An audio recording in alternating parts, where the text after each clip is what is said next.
Alors, moi c'est Amélie et vous savez que je suis pâtissière. Et je suis très manuelle. Je touche un peu à tout. Je fabrique souvent mes bijoux. J'aime tout ce qui est décoration. J'adore tout ce qui est beau, tout ce qui est rangé. En fait, je suis carrée dans ma tête. Il y a juste 2 mois de cela, j'ai une amie qui m'a contactée, elle est comme une soeur. Elle m'a dit, écoute, je vais me marier et j'ai pensé à toi pour décorer ma salle de réception. J'étais déjà très contente à l'idée de l'avoir mariée.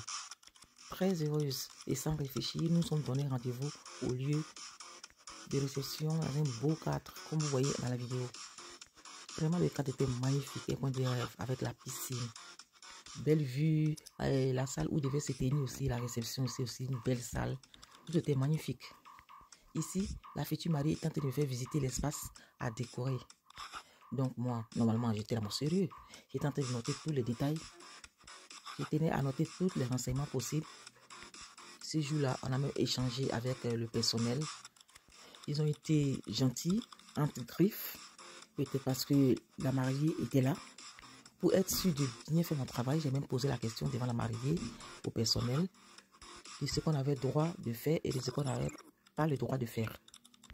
Ils ont répondu à toutes nos questions et nous ont rassurés sur tout ce qui nous inquiétait. En gros, j'avais l'accord pour pouvoir mener bien mon travail pour que le cadre soit magnifié. J'étais quand même un peu réservée quant à l'attitude du personnel. Parce que j'étais passée seule visiter le lieu sans la mariée et ils ont eu une attitude un peu bizarre. Des paroles contradictoires et tout s'est réglé avec l'appel de la mariée. Nous avons fait le tour du site.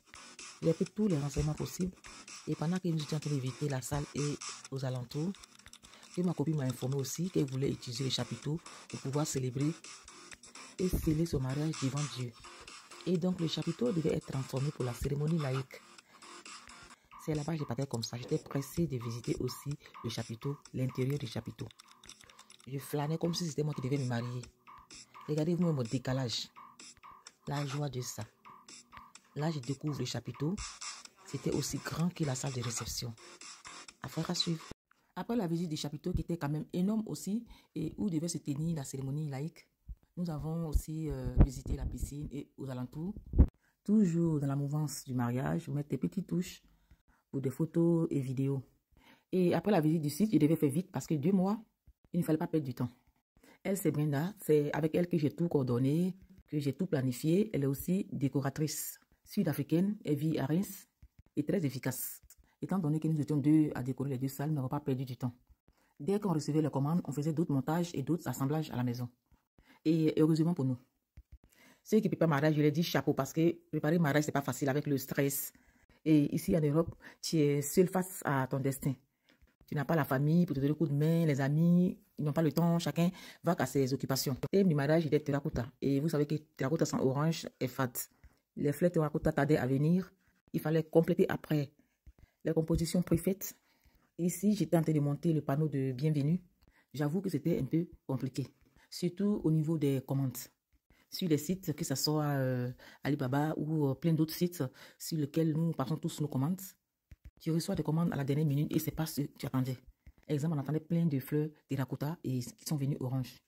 Tu commandes un tableau, tu personnalises bien et ça vient avec des erreurs, des défauts de fabrication.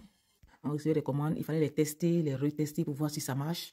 Il fallait les retourner lorsque ça ne correspondrait pas à nos attentes. Vraiment, c'était très stressant. Restez connectés à suivre dans une 3e vidéo. Suite des préparatifs pour la décoration des salles. Toujours à la maison, j'ai préparé tous les articles, tous les accessoires pour gagner du temps les jours J. Dans la 2e vidéo, je disais heureusement que nous avons préparé beaucoup d'articles à la maison. Déjà la veille, pour être sûr, j'ai fait un courrier aux responsables des 2 salles. Je voulais être sûr de tout ce qu'ils allaient disposer avant notre arrivée. Et dans mon courrier, il était question qu'on allait être là à 9 h et qu'ils devaient nous mettre à disposition des échelles, des escabeaux, des rallonges, des multiprises, tout ce qui était convenu avec la mariée, ce que nous avons droit à utiliser et ce que nous n'avons pas droit à utiliser. Ils nous ont même répondu gentiment que tout allait être disposé avant notre arrivée. J'étais à moitié rassurée de leurs réponses parce que j'avais des réserves. Comme je disais au début, ils avaient des habitudes et des humeurs changeantes. J'ai eu à échanger avec la patronne des lieux pendant mes visites et j'avoue qu'elle se prenait pour le fils du pape. Elle ne me semblait pas du tout à quelqu'un en qui il fallait avoir confiance. J'avoue que avoir de l'argent n'est pas synonyme de savoir parler aux gens. Ce n'est pas synonyme d'être bien éduqué. Mais bon, c'est tout ça qui fait le monde. Jour J, comme convenu, à 9 h, nous étions déjà sur le lieu, ma collaboratrice et moi. À notre grande surprise, nous avons constaté que les salles n'étaient pas en condition, ni la salle de réception, ni le chapiteau. Bien évidemment, je me suis rendu dans le bureau de la directrice pour avoir des explications. Au lieu de s'excuser parce qu'ils avaient eu une cérémonie à la dernière minute, parce que les 2 pièces étaient encore bien désordonnées, tout ce qu'elle trouve à dire, écoutez, madame Eisenstein, nous avons eu des clients à la dernière minute, nos salles sont réservées pour les fêtes et nous ne sommes pas des robots pour pouvoir nettoyer aussi vite qu'on peut. Les salles seront en condition à partir de midi et nous ne sommes pas vos robots. Lol, je vous jure, lorsqu'elle a fini son résumé, je l'ai dévisagé de haut jusqu'en bas et j'ai tourné dos. Pour vous dire, même à 13 h, les 2 salles n'étaient pas encore en condition. Ils ne nous ont pas remis des échelles, ni des escabeaux, ni des rallonges. Rien de tout ce qu'ils avaient dit. Nous nous sommes débrouillés, montés sur des chaises. Nous n'avons pas attendu le nettoyage des lieux pour commencer à faire notre travail. Voici le résultat. Ils étaient eux-mêmes impressionnés. Enfin, le personnel était gentil. Ce sont les responsables qui n'étaient pas du tout gentils. Ce que j'ai oublié de vous dire, avant de commencer, ils nous ont mis des restrictions. Nous n'avons plus le droit de décorer l'espace où il y a la piscine. Nous devons décorer que la moitié du chapiteau et les laisser l'autre moitié, comme ce que vous voyez en vidéo. Nous n'avons plus eu accès à la table du vin d'honneur qui devait être décorée à la base. Nous n'avons plus droit de décorer l'entrée du chapiteau parce qu'ils avaient besoin de circuler. On n'avait plus droit à l'espace de la piscine et donc espace fermé et réservé pour les clients de l'hôtel. Restez connectés pour la partie 3. Et le méchant, je termine avec cette vidéo. Désolé pour le temps mis entre les vidéos parce que je n'ai pas assez de temps pour pouvoir faire le montage. Nous avons presque terminé la salle où devait se tenir la cérémonie laïque. Et aux environs de 17 et 18 h. Nous voilà dans la salle de réception. Vous voyez comment nous étions étalés par terre. Ma nièce était venue en renfort avec sa fille, la pauvre petite. Vu le retard, et mentalement, j'étais épuisé. C'était carrément un boycott de leur part. Un boycott déguisé parce qu'ils n'avaient pas le marché. Personnellement, c'est comme ça que j'ai vu la chose. Lorsque nous étions en train de décorer la salle de la cérémonie laïque, parce qu'ils n'étaient pas en condition, ils nous ont dit, écoutez, nous allons nettoyer la salle de réception et vous faire appel. Pendant tout le temps que nous étions en train de décorer le chapiteau, ils ne nous ont pas fait signe, même pas un appel. C'est après avoir fini de décorer la salle où devait se tenir la cérémonie laïque que par curiosité, nous sommes venus voir si la salle était mise en condition. Il était vers 17 h 30, 18 h. À notre arrivée, ils avaient déjà disposé les tables et mis les couverts.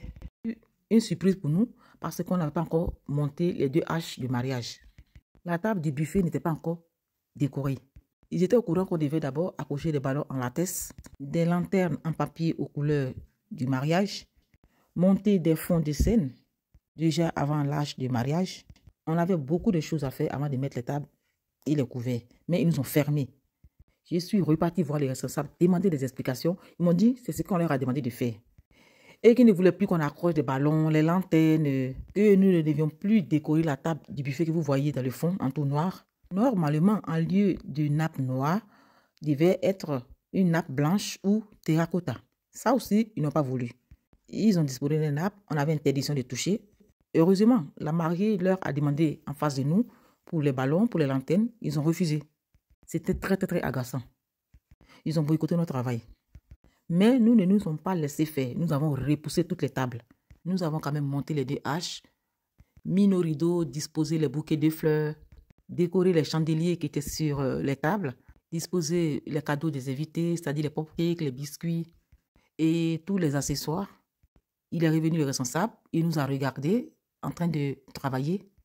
Hypocritement parlant, il s'approche de nous et il nous fait savoir qu'il ne savait pas qu'on allait mettre les 2 haches et qu'on avait tout ça à faire. C'est pour ça qu'ils ont fait la table. Nous avons bossé jusqu'à 23 h. Et comme j'avais ma petite fille, la piste de danse n'était pas terminée, nous sommes rentrés. Le jour J devait se faire les finitions. Là aussi, ils avaient de quoi dire. J'ai tenu à faire le maximum de ce que je pouvais faire pour la mariée qui était une amie. Voici le résultat. Tenez-vous bien, la mariée voulait de la fumée blanchir son buffet. J'ai passé la commande et comme c'était sur son chemin, elle allait récupérer avec son mari le vendredi, c'est-à-dire la veille, remis au personnel de la cuisine. Le jour J, je n'ai pas vu l'effet fumée blanche sur le buffet. Je ne sais pas ce qui s'est passé. Je n'ai pas vu ma copine, la mariée, arriver en limousine. Elle était toute belle. À ce moment, nous sommes retournés à la maison pour pouvoir nous mettre à l'aise avant de retourner à la salle.